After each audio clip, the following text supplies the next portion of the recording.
Hi, I'm Marc Daniel Nelson here with MakeMineMusic. Now, one of my biggest issues I've had after getting a mix to a really good place is what happens when you put a limiter on the track or when you send it to mastering. What it does is it destroys your transients, it collapses your snare, your kick drum loses all of its roundness, all of its punch.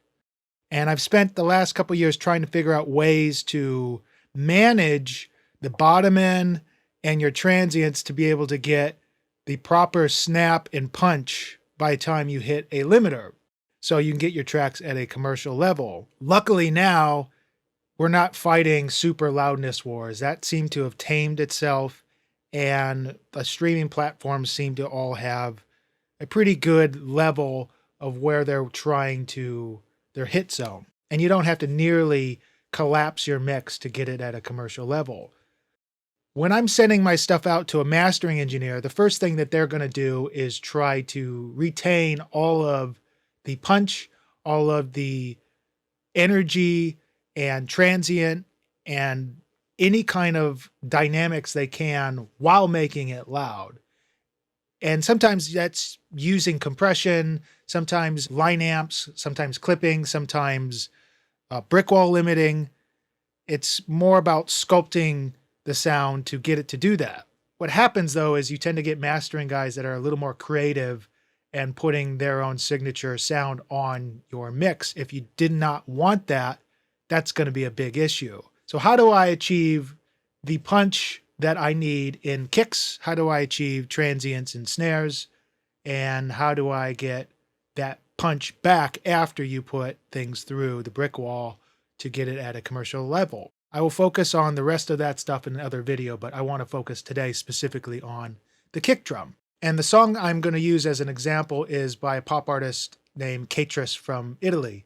This is an album I'm working on right now, and I felt like the kick drum was a really good representation of what I think I need to teach to people that are trying to figure out how to get that punch back after you kind of limit things, or what can you do in line before you hit a limiter to retain that punch. I'm going to play you just a snippet of the verse without the vocal so you can focus in on the kick.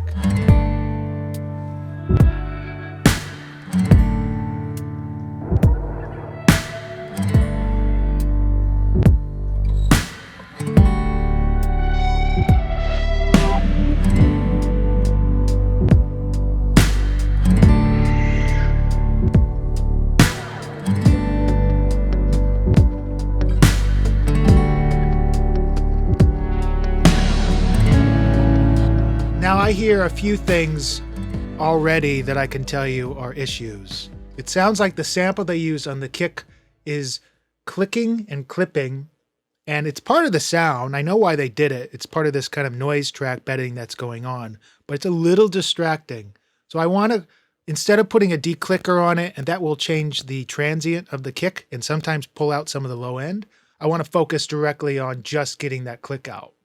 The other thing I noticed that is happening is it's kind of sounding a little pancakey.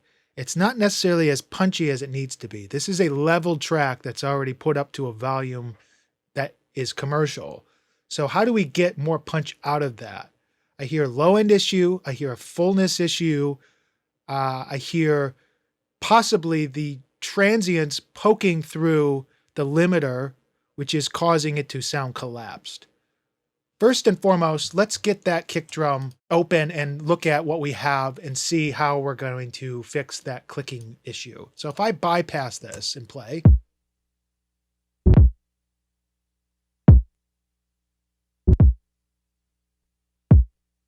you can hear the clicking and just the edit pops that are happening. So if I put a low pass filter on this and take it all the way down to almost 1K, and kind of emphasize the 1K 800 area as the point. It's almost like a knocking sound. It's going to add that click, but it's going to take all that harsh top end out of it.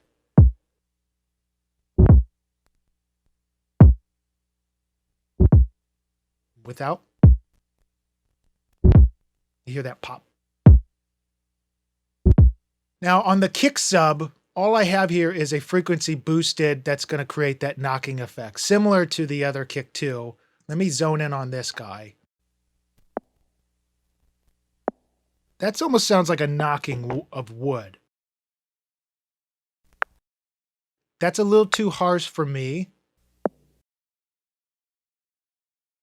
Anywhere between 700 and 1,000 is a really good place. So you're getting a lot more attention to that kind of knocking of the wood, which is going to be important when you start creating the shaping of this. The next thing I want to really focus on is the secret of the sauce for this whole kick drum. And that is this standard clip plugin by SIR Audio Tools.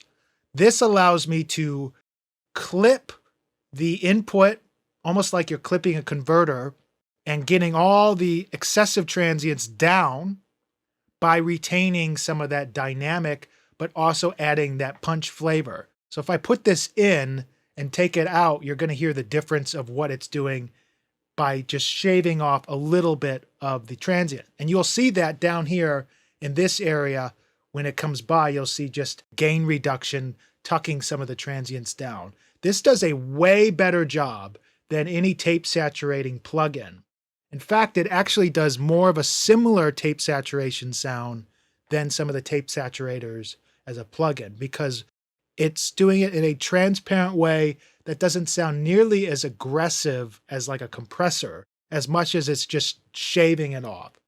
And the way that a limiter works, it still creates artifacts. This is an artifact, but it's adding kind of a thrust and an energy to it. So it's a little more pleasing on something like a kick drum. This is without. And this is with.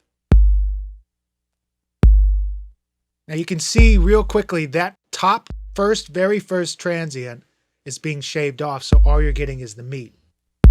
But if I mute it,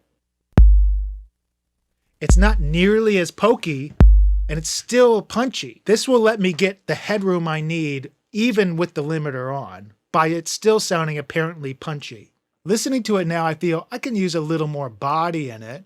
I could use a little more kind of grit. And the best way to get that is two ways. One is to add a sample underneath it for low end. I don't need to use a 40 hertz tone. I want to use something that has a little more resonance. The sample I have here is the Slate Trigger by Aaron Sterling's sample pack. And it's one of my favorites for this low end 40 hertz sound. A lot of low end, a lot of resonance. But I feel like that attack is going to fight with the other side. So what I will do, combine these two, listen, you can hear that attack. How do I get around that? I would end up taking a little bit of the transient out of the sample. So the transient on the normal kick sub will be the punchy part, and then the sample will just be there for the low end. That's together. Already starting to sound better, but I still feel like I need a little more body. So I have this Radiator plugin by Sound Toys that really does add a tiny bit more color and fatness. Now combining these three kicks, you're going to get an accent thing. One's going to be a little smaller and a little more mono, and then the rest is going to be this big kind of hug of a low end hit.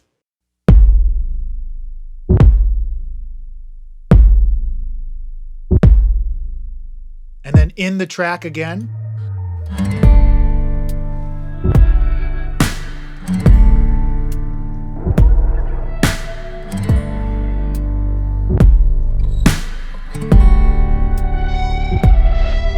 And then here it is without all the stuff on it, without the trigger, and without the EQ.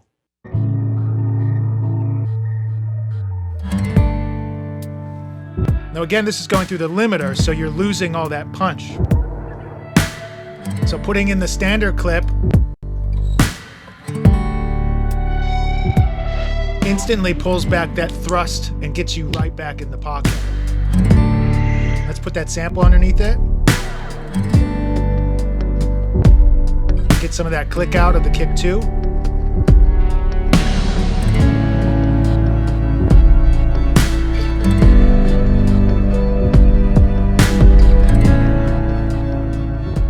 is with everything and the vocal. In fondo al cuore c'è quel punto di rottura, quell'incontro di due mari, due correnti che si fondono, si scontrano, coesistono, resistono. So what did we do here? We added this standard clip thing that's doing most of the heavy lifting, that's allowing the limiter to not work nearly as hard. And this allows you to get a lot more clean signal going into the limiter and not sounding nearly as compressed. And that's the issue I hear with mastering these days, that by the time you hit a limiter, you're compressing to get the volume out of it. And it just sounds way, way too wadded up and way too tight. The standard clip thing lets you get all that punch and bite you need out of your kick drum and retain that and still make a loud record.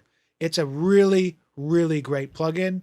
And I think it's one of the secret weapons I have, that it uses it on rap, on pop, on rock, anything that needs to hit really hard. That's my story today. I'm sticking to it and wish you guys a great week. So long.